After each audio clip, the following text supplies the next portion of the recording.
Welcome students. आज के इस टॉपिक में हम ये बात समझेंगे, ये बात सीखेंगे कि तीन नॉन कोलिनियर पॉइंट से सिर्फ और सिर्फ एक ही सर्कल जो है वो पास हो सकता है। ठीक है, इसके लिए मैं सबसे पहले इसका कंसेप्ट बता देता हूँ कि फ़र्ज़ करें अगर हमारे पास ए बी और सी ये तीन नॉन कोलिनियर पॉइंट्स हैं तो सर्कल के ऊपर इस तरह से भी आ सकते हैं। ठीक है, यानी इनकी डिफरेंट पोजीशन हो सकती है। एक पोजीशन मैंने यहाँ पर इंडिकेट की है। ठीक है, अब हम डेफिनेशन ऑफ सर्कल के थ्रू इसको समझेंगे कि हम कैसे लॉजिकली ये बात साबित कर सकते हैं कि ये पॉइंट सर्कल के सेंटर पे हैं या नहीं। ठीक है, तो इसके लिए सर्कल की डेफिनेशन का सहारा लिया जाएगा, जिसमें हम ये बात कहते हैं कि अगर एक फिक्स पॉइंट से हमारे पास जब प्लेन के पॉइंट्स का फासला बराबर आ जाए तो ऐसे जो पॉइंट्स होते हैं वो एक सेट में इनक्लोज होते हैं, जो कि सेट ऑफ सर्कल कहलाता है। ठीक है, तो यहाँ भी हम बिल्कुल वही डेफिनेशन अप्लाई करेंगे। ठीक है, कि हम ये किसी तरह से बात साबित करेंगे कि जो हमारे पास ओ पॉइंट है इसका इन तीन नॉन कोलिनियर पॉइंट से जो फासला है वो बराबर आ रहा है। ठीक है, तो अब स्टार्ट करते हैं इस थ्योरम को बाकायदा। यहाँ पर मैं तीन नॉन कोलिनियर पॉइंट जो सबसे पहले वो ड्रॉ करूँगा। ठीक है, यानी आप जानते हैं कि नॉन कोलिनियर पॉइंट्स वो होते हैं जो कि एक लाइन के ऊपर, एक स्ट्रेट लाइन के ऊपर नहीं आ रहे होते। ठीक है, फर्ज करेंगे ये ए है पॉइंट। ठीक है, यहाँ पर कहीं पे बी आ रहा है और यहाँ पे कहीं पे सी आ रहा है, तो अब ये एक नॉन कोलिनियर पॉइंट्स हैं। ठीक है, अब क्या करते हैं जी, यहाँ पर हम ए और बी जो हमारे पास दो पॉइंट्स हैं इनको हम मिलाते हैं तो एक हमारे पास लाइन सेगमेंट बन जाती है। ठीक है, यहाँ पे मैं एक लाइन सेगमेंट ड्रॉ कर रहा हूँ।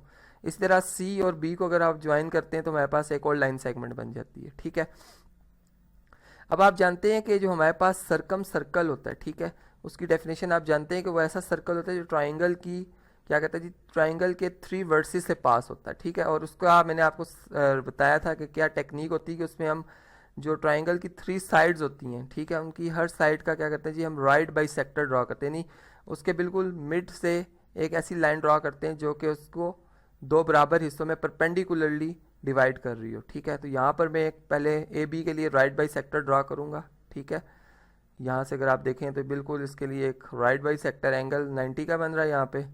ठीक है, इस लाइन सेगमेंट को मैंने एक्सटेंड भी कर दिया है। ठीक है, और इसी तरह से हमारे पास अगर हम बी सी लाइन सेगमेंट की बात करते हैं तो इसके मिड से भी एक बिल्कुल राइट बाई सेक्टर हम ड्रॉ करेंगे जो कि इसको क्या करेगा जी, परपेंडिकुलरली बाइसेक्ट करेगा। ठीक है, यहाँ से अगर आप देखें तो ये 90 का एंगल ही शो हो रहा है।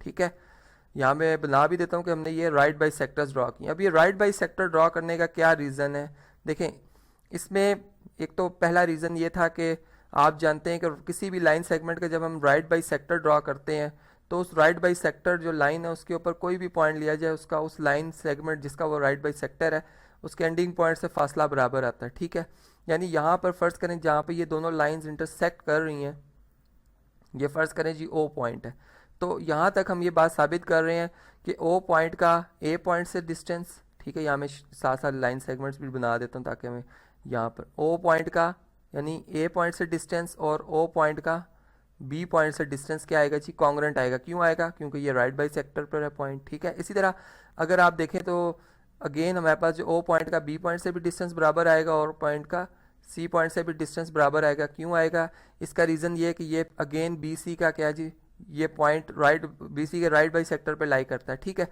तो अगर अब यहाँ से हम देखें तो इसमें हम ये बात साबित कर चुके हुए हैं कि ओ से ए डिस्टेंस, चूँकि ओ से ए डिस्टेंस और ओ से सी डिस्टेंस ये दोनों ओ से बी डिस्टेंस के बराबर है, तो ट्रांजिटिव प्रॉपर्टी ऑफ इक्वालिटी की बेस पर फिर ओ से ए डिस्टेंस और ओ से सी डिस्टेंस भी क्या होगा जी, बराबर हो जाएगा। इसका मतलब है कि अगर मैं ए और सी को यहाँ पर ज्वाइन कर देता हूँ, ठीक है, यहाँ पर अगर ए और सी को ज्वाइन कर दिया जाता है तो ओ पॉइंट जो है वो अगेन ए सी के क्या आएगा जी, राइट बाई सेक्टर पे आएगा, यानी ओ पॉइंट जो है वो basically centre of the circle यहाँ पर क्या हो गया जी, साबित हो गया, क्योंकि इसका फासला इन तीनों पॉइंट से क्या आ रहा है, बराबर आ रहा है, जिसको हम अपने अल्फाज में नहीं, यहाँ पर हम ये भी कह सकते हैं कि हमारे पास क्या है जी, सर्कम सेंटर है। ठीक है, तो इस तरह से यहाँ पर अगर हम देखें तो हमने ये बात साबित कर दी है कि ये तीन पॉइंट जो हैं जिस सर्कल का ओ सेंटर है, ये तीन पॉइंट्स उस सर्कल के ऊपर क्या करते हैं जी, लाई करते हैं। यहाँ पर मैं एक सर्कल भी बना देता हूँ ताकि हमें वो क्लियर भी हो जाए, पिक्चर एक नज़र आ जाए कि वाकई एक सर्कल यहाँ पे बन रहा है। ठीक है, इसको थोड़ा सा यहाँ से एडजस्ट करेंगे हम ताकि ये थ्री पॉइंट्स जो मैंने यहाँ पे शो किए हैं वो वाकई बज़ाहिर नज़र भी आए कि वो सर्कल की बाउंड्री के ऊपर है। ठीक है, तो यहाँ से अगर आप देखें तो बाकायदा तौर पे अब ये वाजे हो रहा है। तो ये जी आज का हमारा थ्योरम था जिसमें हमने बात समझी कि अगर हमारे पास 3 नॉन कोलिनियर पॉइंट्स होंगे तो उनमें से एक सर्कल लाजमी जो है वो पास करेगा।